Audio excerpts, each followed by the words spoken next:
yaitu mengenai kasih yang menyelamatkan. Nah, ini tema firman Tuhan. Nah, mari kita dengarkan karena ini agak singkat, ya. Yohanes 3:16, kita boleh baca bersama-sama. Yohanes 3:16, 1, 2, 3. Karena begitu besar kasih Allah akan dunia ini, sehingga ia telah mengaruniakan anaknya yang tunggal, supaya setiap orang yang percaya padanya tidak binasa, melainkan beroleh hidup yang kekal. Ya, kasih Allah itu seberapa besarnya? Ya, saudara, kasih Allah itu nggak bisa diukur. Ya, lautan bisa diduga, saudara, berapa dalam. Tapi kasih Allah tidak bisa. Ya, kasih Allah itu besar, lebih tinggi daripada langit, lebih dalam dari dalamnya lautan, lebih luas dari luasnya samudra. Itulah kasih Allah. Nah, inilah yang harus kita pahami. Kalau mau mengenal siapa Allah, Anda juga harus mengenal Allah itu kasih. Ya, saudara, kalau kita bilang kita mengenal Allah, tapi kita tidak mengenali sisi kasih Allah, itu nggak lengkap, itu nggak sempurna. Ya, jadi pengenalan tentang Allah itu otomatis membuat kita mengenal kasih Allah itu begitu besar. Ya, maka dikatakan karena begitu besar kasih Allah di dalam dunia ini. Ya, nah saudara, kasih Allah itu sehingga Allah membuat jadi ada tindakan yang harus dilakukan oleh Allah. Kenapa? Karena Allah begitu mengasihi. Karena kasih Allah itu maka dikatakan ia mengaruniakan anaknya yang tunggal, supaya setiap orang yang percaya tidak binasa, melainkan beroleh hidup yang kekal. Ya, saudara, di sini dinyatakan kasih Allah yang begitu besar. Terus karena kasih Allah yang begitu besar, lalu dia mengaruniakan anak yang tunggal. Ya. Jadi saudara, kasih Allah itu harus dilengkapi dengan kedatangan Tuhan Yesus ke dalam dunia. Kasih Allah itu saudara sempurna ketika datang ke dalam dunia, menyatakan diri sebagai manusia. Untuk apa saudara? Untuk berkorban, menebus dosa-dosa kita, membayar dosa-dosa kita melalui kematiannya di kayu salib. Jadi kalau misalnya kita bilang Allah itu saudara mengasihi, tapi kita nggak mengenali pengorbanannya, ya, kasih Allah itu saudara itu disertai dengan pengorbanan yang sangat tinggi. Ya, kasih Allah itu disertai dengan dia mengirim anaknya yang tunggal ke dalam dunia. Ya, supaya anaknya yang tunggal ini saudara bisa datang sebagai manusia, dan sebagai manusia dia bisa disalibkan. Ya, dengan salib itu saudara, di situ ada dua hal pertunjukan. Pertama saudara, kasih di mana di dalam Yesus itu ketika dia disalib, saudara, pertunjukan yang pertama, disitulah Allah benar-benar mengasihi kita. Disitulah terbukti kasih Allah itu sampai nyawanya dikorbankan buat kita. Ya. Lalu saudara, sisi yang lain yang ditunjukkan di dalam salib itu, selain yang pertama tadi kasih, yang ditunjukkan yang kedua adalah keadilan Allah. Dosa, saudara, karena Allah adil, maka dosa itu harus dihukum. Jadi tidak ada penyelamatan tanpa penghukuman dosa. Supaya kita yang seharusnya dihukum, saudara, seharusnya kita dihukum, tetapi Allah mau menjadi manusia supaya hukuman itu tidak jatuh pada kita. Hukuman yang seharusnya kita tanggung itu ditanggung oleh Yesus. Jadi Allah sendiri saudara membiarkan dirinya terhukum melalui Yesus ini. Seharusnya kitalah yang dihukum, seharusnya kitalah yang dipukul, seharusnya kitalah yang menanggung saudara akibat daripada dosa kita itu. Tetapi saudara, Yesus datang ke dalam dunia, disitulah pukulan hukuman itu dikenakan kepada dia. Ya, disitulah penyakit kita, penyakit rohani, penyakit dosa, hukuman neraka itu ditanggung oleh Tuhan Yesus di atas kayu salib. Jadi ada dua pertunjukan. Pertama, kasih Allah dinyatakan, dan yang kedua, keadilan Allah dinyatakan. Dosa itu mengalami hukuman. Ya. Nah, ini yang disebut kasih Allah yang begitu besar. Ya. Kalau tidak dengan begitu saudara, maka dosa tidak bisa diselesaikan. Artinya bahwa kita harus mati dihukum masuk neraka. Dan neraka itu selama-lamanya. Tapi puji Tuhan saudara, inilah yang membuat kita kenapa merayakan Natal itu.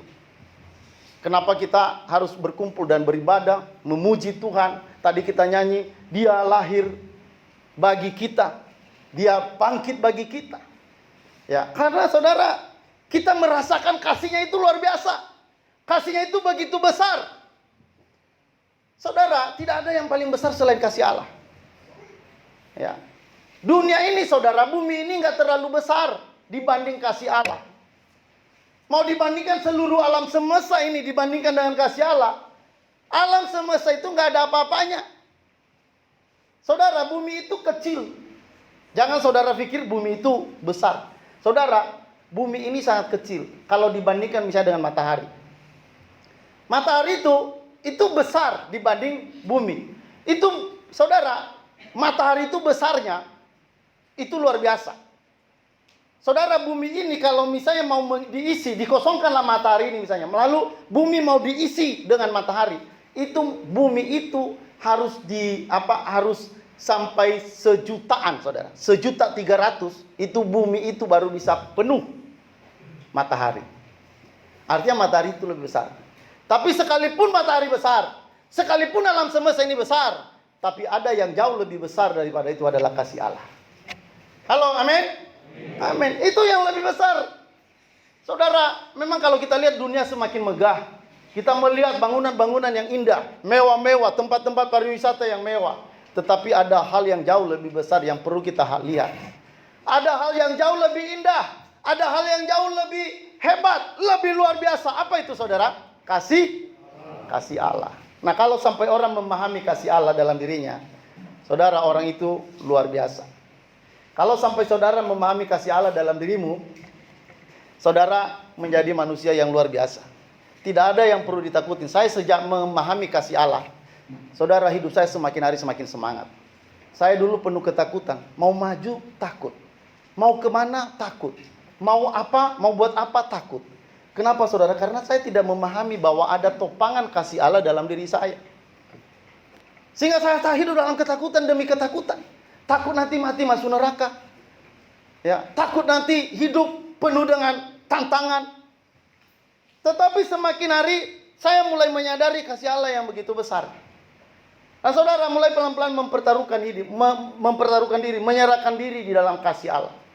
Dan apa yang terjadi, saudara, saya semakin hari semakin kuat. Ya, dulu penuh ketakutan, dulu takut mati, dulu takut apa-apa, tapi sekarang tidak ada yang perlu ditakuti. Bahkan buat saya sekarang mati pun tidak perlu ditakutin. Halo, amin saudara? Amin. Kematian gak perlu ditakutin. Anak Tuhan yang menyadari kasih Allah, kematian itu buat kita sebenarnya bukan perkara besar. Kematian itu buat anak Tuhan malah itu perkara yang menguntungkan. Kenapa? Karena kasih Allah kan sudah menyelamatkan kita. Maka karena itu kematian bukan hal yang menakutkan. Kematian bagi anak Tuhan itu hal yang harus disambut. Kenapa? Karena kematian kita itu hanya pergantian tubuh. Tubuh kita itu diubah. Ya, tubuh yang lama manusia berdosa, tubuh yang sudah berdosa ini akan jadi debu. Nanti kita akan bertemu, ketika mati itu kan kita langsung bertemu Allah. Lalu nanti pada hari kebangkitan tubuh kita kan diubah menjadi tubuh kemuliaan. Jadi kalau mau hidup dalam kesenangan, tidak ada masalah, tidak ada penyakit, tidak ada kutuk, tidak ada utang lagi di sana. Saudara bagaimana? Ya harus bertemu Tuhan. Alias harus mati. Nah, banyak orang takut mati. Kenapa? Karena tidak menyadari kasih Allah ini. Nah, kalau orang menyadari kasih Allah, maka kematian itu tidak menakutkan. Ya, sebenarnya orang kalau mau hidup bebas, mau senang, tidak ada punya penyakit, matilah. Ya, sebenarnya kan begitu. Kan firman Tuhan berkata tidak ada di sana, tidak ada penyakit. Di sana tidak ada maut. Di sana tidak ada tangisan. Di sana tidak ada kutuk, tidak ada maut dan sebagainya. Kan tidak ada. Nah, kenapa takut mati? Kalau kita dengar kematian, waduh, mungkin dia kena kena jimat atau santet. Banyak orang begitu takut dengan kematian. Tapi saya mau katakan anak Tuhan tidak perlu takut. Kenapa? Karena kita punya kasih Allah. Kasih Allah yang begitu besar kita punya. Apalagi? Mau bandingkan apa dengan kasih Allah? Mau bandingkan dengan harta yang mahal? Mungkin saudara bilang, wah di sana ada orang sampai punya 1.000 triliun uang. Lebih hebat mana? Dengan kasih Allah. Mau bandingkan seberapa besar itu harta dunia dengan kasih Allah. Kasih Allah itu saudara itu besar dan besar. Maka kalau orang menyadari dia punya kasih Allah dalam dirinya, dia menyadari dirinya orang kaya. Dia menyadari dirinya orang yang bebas. Dia menyadari dirinya orang yang penuh kemenangan. Kenapa? Karena ada kasih Allah yang menopang hidupnya. Kita hidup di dunia ini saudara bukan karena hanya masalah materi. Materi itu akan kita tinggalkan dan kita tidak akan pernah bawa mati. Halo, amin? Makanya kalau kita menyadari kasih Allah dalam diri kita yang begitu hebat, kita sudah terima kasih Allah, sebenarnya kita itu nggak ada rasa takut apapun dalam dunia.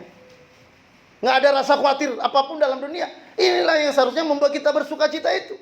Inilah yang seharusnya membuat kita, saudara, berharap pada Tuhan, penuh semangat, penuh sukacita dalam hidup ini, penuh hati melayani dalam dunia ini.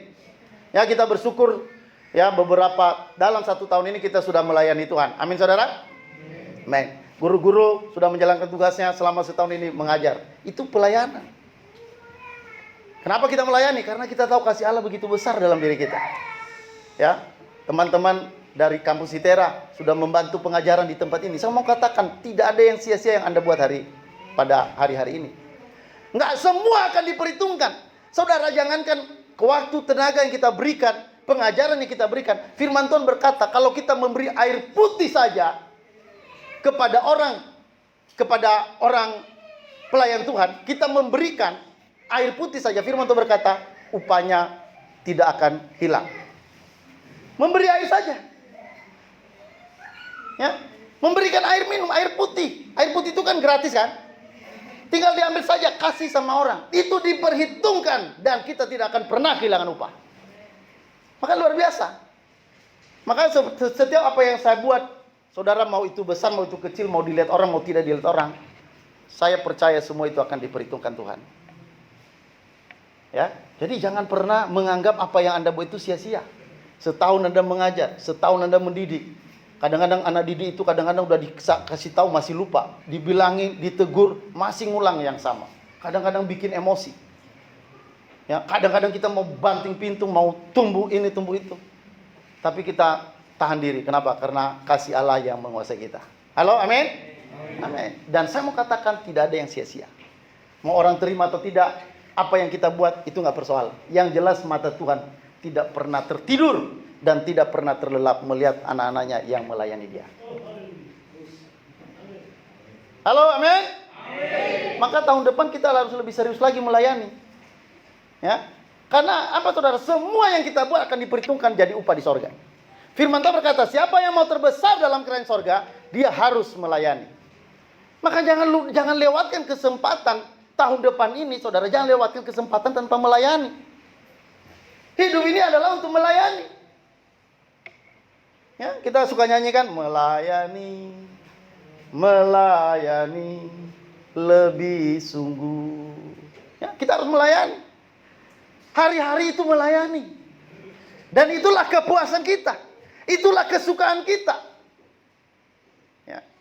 Nah, makanya saudara, sebenarnya anak itu hidupnya itu penuh semangat.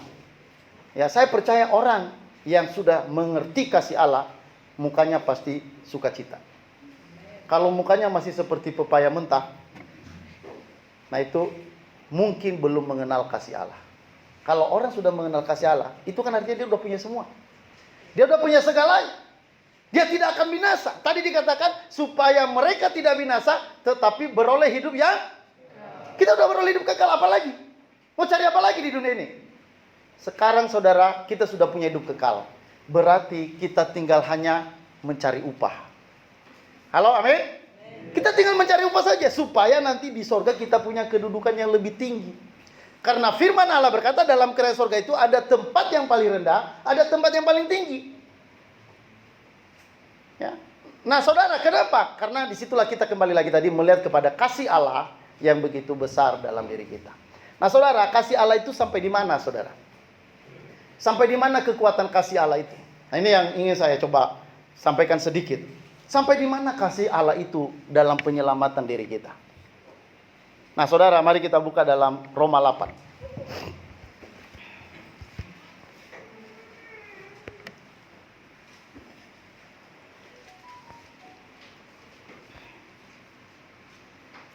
Roma 8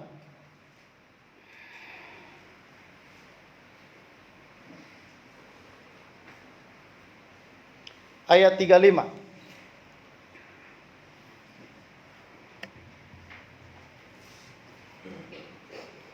Ya, kita baca dulu ayat 35 sama-sama 1 2 3. Siapakah yang akan memisahkan kita dari kasih Kristus? Penindasan atau kesesakan atau penganiayaan atau kelaparan atau kelentengan, bahaya atau pedang. Saudara, pertanyaan, siapakah yang akan memisahkan kita dari kasih Kristus? Ya, saudara, ini sebuah pertanyaan yang sangat tegas. Ya, siapakah yang dapat memisahkan kita dari kasih Yesus? Artinya saudara, kalau sampai dia bertanya begini, artinya kasih Allah itu menetap dalam diri kita. Ya. Maka ditanya siapa yang dapat memisahkan kita? Kata memisahkan itu bisa diartikan menceraikan, melepaskan. Siapa yang bisa menceraikan kita dari kasih Kristus? Siapa yang dapat melepaskan kita dari kasih Kristus? Alkitab berkata tidak ada. Tidak ada yang bisa memisahkan kita dari kasih Yesus. Lalu kenapa kau takut-takut ikut Tuhan? Kenapa kau takut-takut hidup dalam dunia? Firman Tuhan berkata nggak ada yang memisahkan kita dalam kasih Yesus. Kalau saya boleh bilang saudara, anak Tuhan itu sudah dikurung. Dikurung dalam apa? Dikurung dalam kasih Allah. Dipenjara dalam kasih Allah. Amin. Saudara, luar biasa. Kalau saudara menyadari kasih Allah begitu besar dalam dirimu, saya percaya engkau akan menyambut masa depan.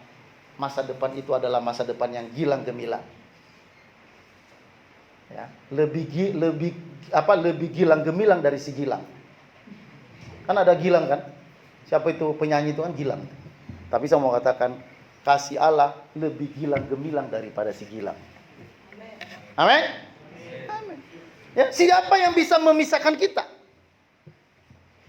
Ya, coba kita lihat ya. Dikatakan siapakah yang memisahkan kita dari kasih Kristus? Penindasan? Bisakah ada penindasan yang bisa memisahkan kita dari Yesus?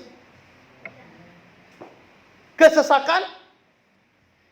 Ya mungkin misalnya sesak, mungkin suka batuk-batuk itu, batuk sesak, mungkin asma atau segala macam, atau habis kerja lalu itu seperti gep-gepan gitu nafasnya. Enggak ada. Semua itu tidak bisa memisahkan kita dari kasih Allah. Terus apa lagi? Penganiayaan. Katanya misalnya mungkin nanti orang-orang Kristen itu akan dipancung semua. Enggak perlu takut, pancung-pancunglah. Amin. Ya, kalau mau dipancung-pancunglah, kenapa kok? Kan kematian itu kan kemuliaan. Buat orang Kristen kematian itu bertemu Tuhan. Apa yang ditakutkan? Sambut kematian itu.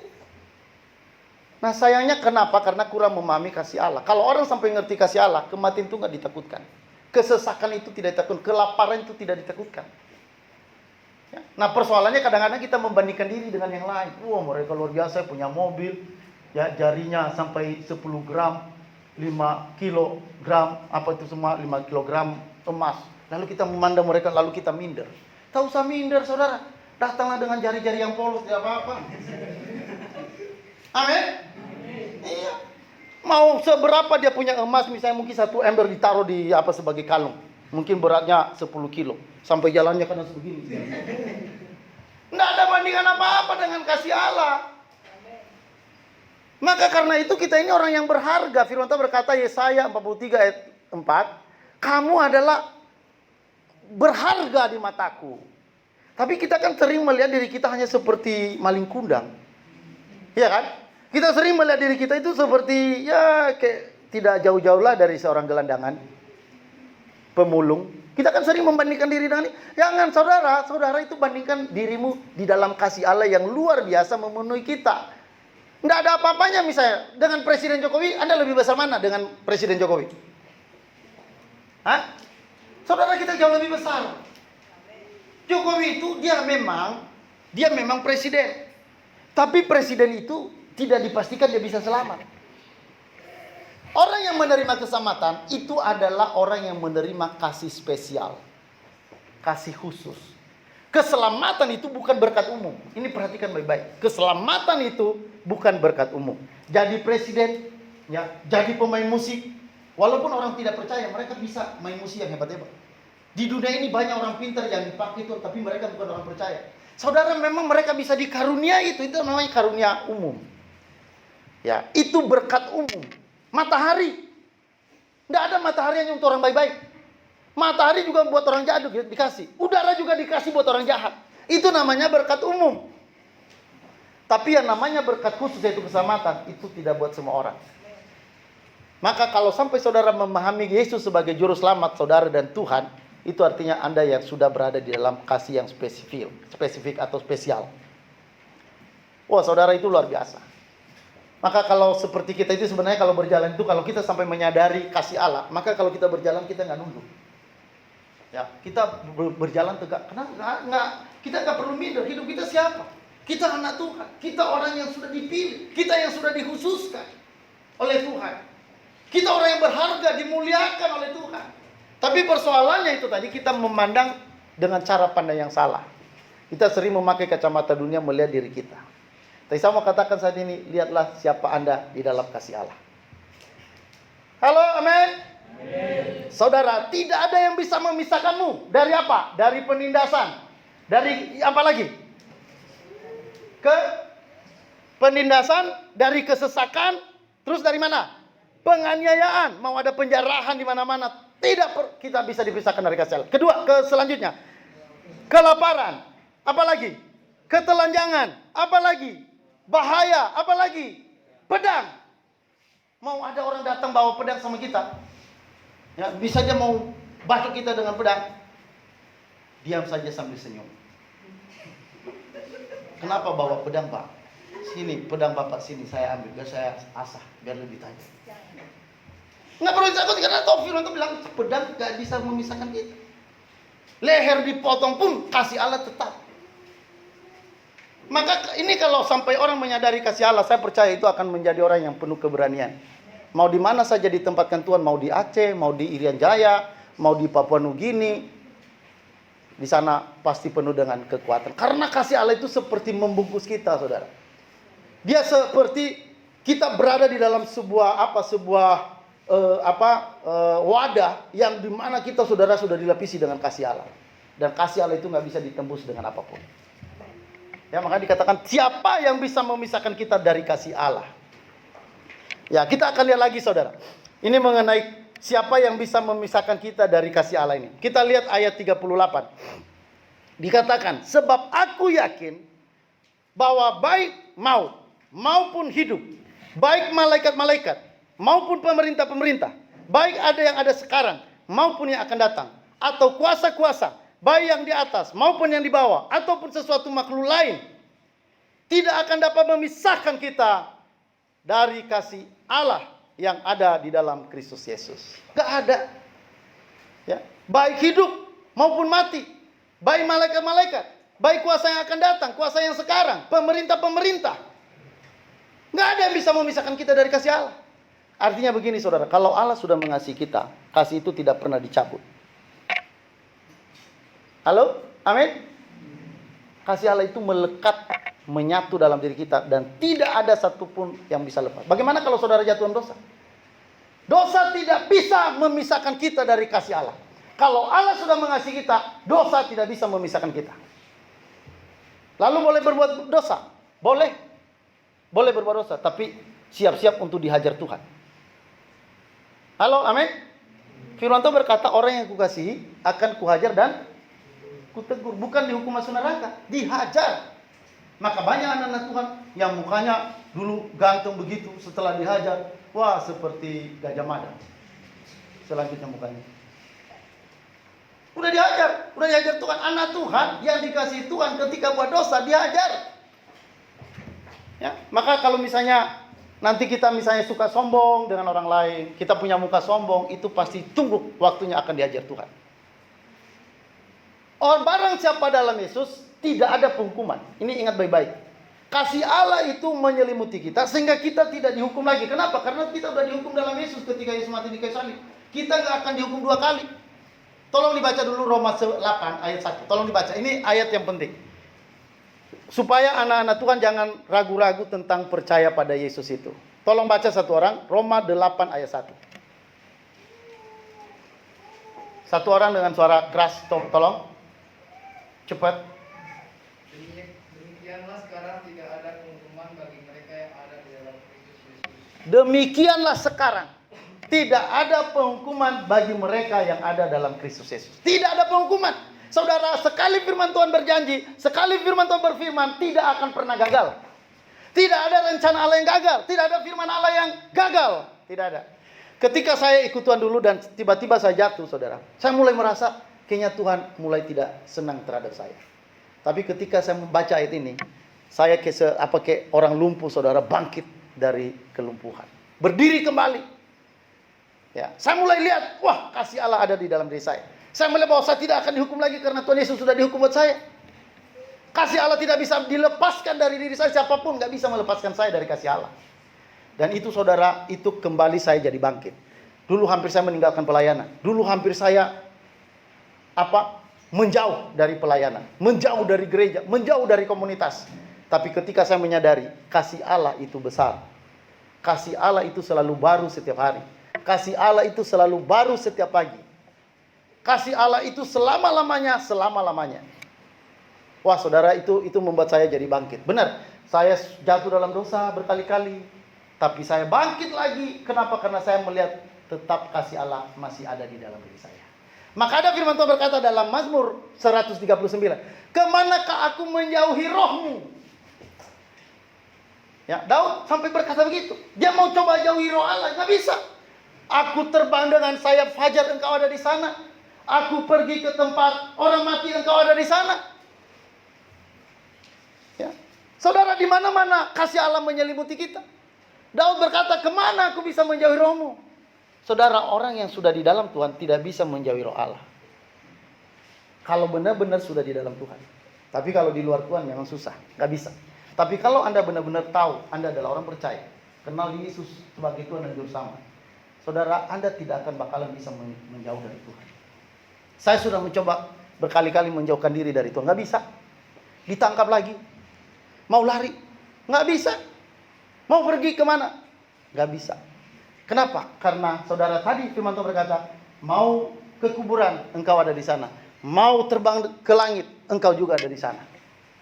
Mau ke dunia orang mati, mau ke dalam dasar-dasar lautan, engkau juga ada di sana. Maka saudara, orang yang mengerti kasih Allah, tidak ada rasa takut apapun dalam dirinya. Ingat baik-baik, tidak ada yang dapat memisahkan kita dari kasih Allah. Jadi artinya saudara, pasti saudara selamat. Amin. Loh, kalau Tuhan mengasihi kita, nggak bisa kita lepas dari kasih Allah, selamatkah atau tidak? Selamat. Bagaimana kita bisa lepas dari keselamatan? Kalau kita ada dalam kasih Allah, itu juga artinya kita ada dalam keselamatan yang pasti.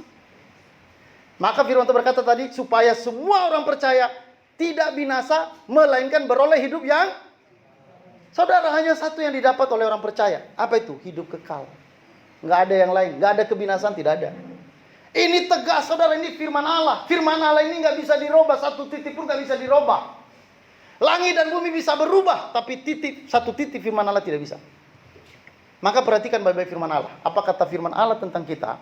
Itu harus pegang utuh. Ya, jangan dikurang-kurang, jangan ditambah-tambah. Sekarang khotbah-khotbah terlalu banyak di luar Alkitab. Khotbah-khotbah pendeta-pendeta hari ini terlalu banyak sumbernya di luar Alkitab.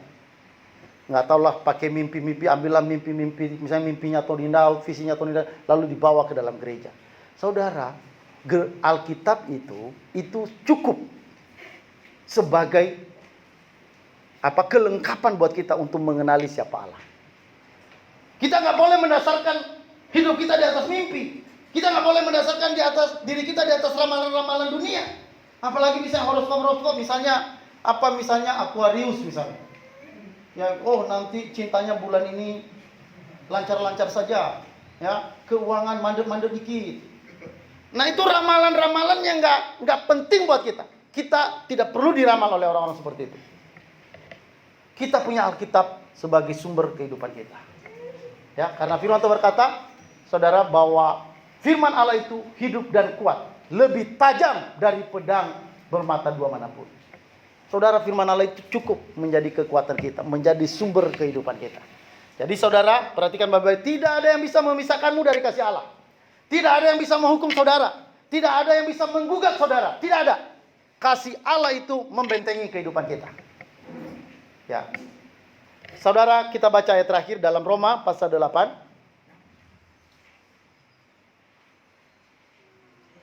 Ayat 31. Saya baca. Sebab itu, apakah yang akan kita katakan tentang semuanya itu? Jika Allah di pihak kita, siapakah yang bisa melawan kita? Adakah yang bisa melawan kita? Pedang, penjara, hukuman, pemerintah, kuasa-kuasa yang akan datang, kematian, tidak ada. Tidak ada yang bisa melawan kita. Ayat 32. Ia yang tidak menyayangkan anaknya sendiri, tetapi menyerahkannya bagi kita semua. Bagaimanakah mungkin ia tidak mengaruniakan segala sesuatu kepada kita bersama-sama dengan dia? Saudara, nyawa saja dipertaruhkan. Nyawa Allah itu, nyawa Yesus itu lebih besar dari apapun dari alam semesta ini. Ya, mau galaksi mana saja, kasih Allah itu jauh lebih besar dari semua galaksi-galaksi yang ada di bumi ini. Ya, nggak ada apa-apanya dunia itu, hanya Tuhan menciptakan itu hanya dengan berfirman, berkata udah jadi semua itu. Tapi untuk penyelamatan dia mau korbankan seluruh nyawanya. Bagaimana kita tidak mempercayai keselamatan kita kalau nyawa saja sudah diberikan? Dikatakan di sini tadi, ya, ia yang tidak menyayangkan anaknya sendiri, tetapi menyerahkannya bagi kita semua. Bagaimana mungkin ia tidak mengaruniakan segala sesuatu kepada kita bersama-sama dengan dia? Dia mau menyerahkan nyawa buat kita. Dia mau mati buat kita. Bagaimana mungkin dia tidak memberikan yang Anda butuhkan? Nyawa saja dipertaruhkan, diberikan buat saya dan buat saudara. Jadi artinya yang lain pasti. Halo, amin? Pasti disediakan Tuhan. Ya, saudara, selanjutnya dikatakan, siapakah yang akan menggugat orang-orang pilihan Allah? Siapa yang bisa gugat kita? Ya, mau digugat di mana? Tidak bisa. Saudara, kita tidak bisa digugat. Kita tidak bisa disalahkan.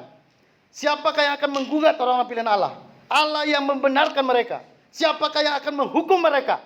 Kristus Yesus yang telah mati. Bahkan lebih lagi, ia telah bangkit, yang juga duduk di sebelah kanan Allah, yang malah menjadi pembela bagi kita.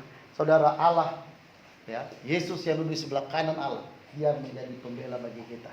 Kalau ada dalam masalah, ingat kita punya pembela. Serahkan dirimu pada pembela itu. Kalau ada tekanan-tekanan, ada kesesakan, ingat kita punya pembela.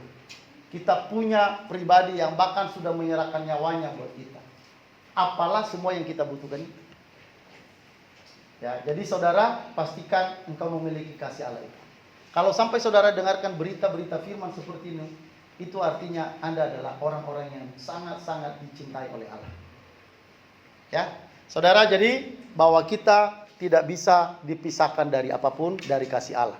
Ya, kasih Allah itu begitu besar. Kasih Allah itu kasih yang menyelamatkan. Kasih Allah itu adalah kasih yang tidak bisa dilepaskan dari diri kita. Sekali kita menerima kasih itu tidak akan pernah lepas. Tidak pernah akan tercerai dari kita. Tidak akan pernah keluar dari diri kita. Bahkan sampai Anda bilang pun saya mau keluar, tetap Anda nggak akan bisa keluar. Seperti tadi, mau ke mana? Mau ke gurun pasir, mau ke dunia orang mati, mau terbang dengan sayap fajar. Tuhan firman Tuhan berkata, aku ada di sana, kamu ada di sana. Jadi kita nggak bisa meninggalkan Tuhan kalau kita adalah anak Tuhan yang sejati, yang sudah kenal Tuhan dengan benar. Ya, jadi saudara, bahwa kasih Allah itu adalah kasih yang menyelamatkan, dan kasih Allah itu adalah kasih yang tidak bisa dipisahkan dari kehidupan kita sebagai anak Tuhan. Ya, sekali saudara sudah percaya Yesus, terima Yesus, menerima kasih Allah, itu tidak akan pernah bisa lepas. Ini membuat saudara, saya pribadi membuat saya bersemangat. Karena kadang-kadang saudara, saya putus asa kalau misalnya saya marah, saya jatuh dalam kesalahan-kesalahan tertentu. Itu bisa membuat stres. Tapi kalau saya mengingat kasih Allah yang begitu besar, itu membuat saya terobati. Semua rasa stres saya, tekanan-tekanan saya. Ya, kalau saya misalnya melihat kekurangan saya, banyak kekurangan saya, itu bisa membuat saya stres. Tapi kembali kalau saya melihat kasih Allah, itu bisa membuat saya sembuh. Halo, amin saudara? Amin. Pasti manusia tidak ada yang sempurna selama di bumi ini. Kalau mau sempurna di sorga. Ya, tapi ingat saudara, maka karena itu kasih Allah perlu menyelamatkan kita, perlu mengayomi kita, menopang kita. Jadi kasih Allah ini saudara, itu seperti kuasa yang luar biasa. Itu sebuah kuasa yang sanggup menopang orang-orang percaya. Kuasa Allah yang sanggup membela, membenarkan, melindungi, menjaga anak-anak Tuhan yang ada di dalam kasih Allah. Ya. Jadi saudara, bahkan buat kita masalah itu bisa jadi berkat. Kalau anak Tuhan, masalah itu bisa jadi berkat. Maka kalau ada masalah, jangan tengking-tengking terus.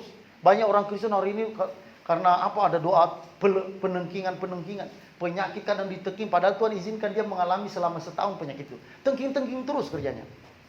Saudara, masalah itu buat anak Tuhan, itu bisa mendatangkan berkat. Maka firman Tuhan berkata bahwa Allah turut bekerja dalam segala sesuatu untuk mendatangkan kebaikan bagi yang mengasihi Dia. Kita yang mengasihi Tuhan, yang telah menerima kasih Allah, itu semua masalah itu dijadikan jadi keuntungan, dijadikan jadi kebaikan, dijadikan jadi berkat. Misalnya Anda kehilangan uang, Anda bersyukur, oh Tuhan saya kehilangan uang, terima kasih Tuhan. Kalau boleh terus bisa kehilangan. Bersuka cita, Tuhan pasti tolong. Kita nggak tahu cara Tuhan menyediakan apa yang Anda butuhkan. Halo, amin? Iya. Saya pernah ditipu orang, saudara. Ditipu orang, mobil itu saya jual, uangnya diambil. Wah, saya lumayan stres. Ya. Lalu saya bilang sama istri, udahlah tenang, udah tak usah lagi datang-datang, tak usah minta-minta uang itu lagi. Ya, itu waktu itu jual, kalau nggak salah itu jual mobil itu 78 juta, diambil orang. Dia seperti saudara, kita anggap saudara, hari-hari itu makan bersama itu kayak saudara. Tapi tiba-tiba ketika uang itu datang, dibayar oleh pengambil mobil, dia bawa. Terus dia bilang, "Dadah ya, uangnya saya pinjam dulu."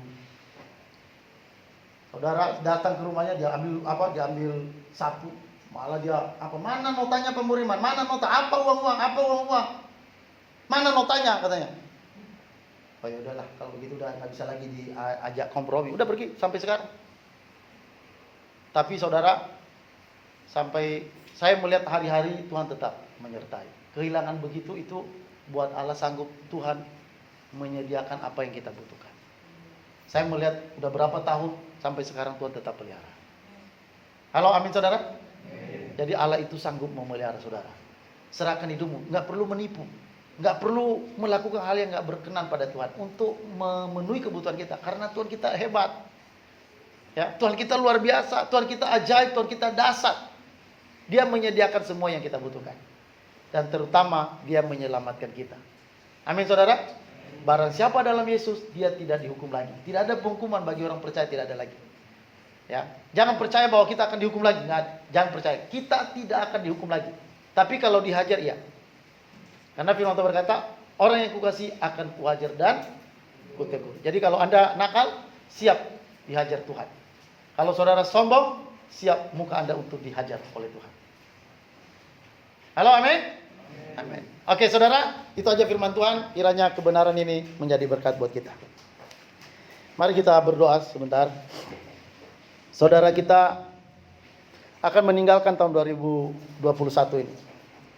Tinggal beberapa hari lagi. Tapi kita melihat ke belakang, Tuhan sudah menyertai kita. Sampai hari ini Tuhan menyertai kita. Selama setahun Dia memenuhi kebutuhan kita. Selama setahun Dia menyertai kita. Dia tidak pernah membiarkan kita. Dan kita percaya dengan ketegasan firman Allah tadi berkata, Dia tidak pernah lepas dari kita. Dia tidak pernah meninggalkan kita, dan Dia tidak pernah membiarkan kita sekali-sekali. Karena itu dengan yakin kita berkata, Tuhan adalah penolongku. Kepada siapakah aku harus takut? Tuhan adalah penolongku. Kepada siapakah aku harus takut? Tidak ada penghukuman di dalam diri setiap kami orang percaya, ya Tuhan. Kasih-Mu telah melekat dalam diri kami.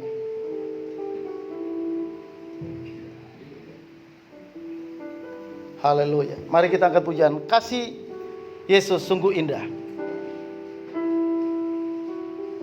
Kasih Yesus sungguh indah di dalam hidupku ini, sungguh manis, lebih manis hidup bersama Yesus. Kasih Yesus.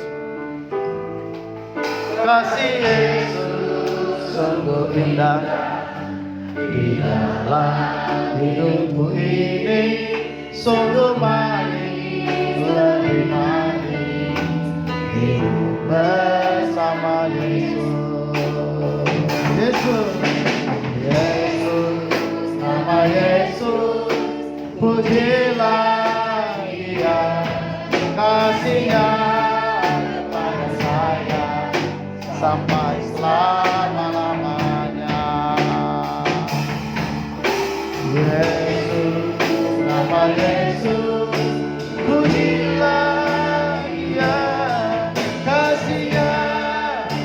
kepada saya sampai selama-lamanya.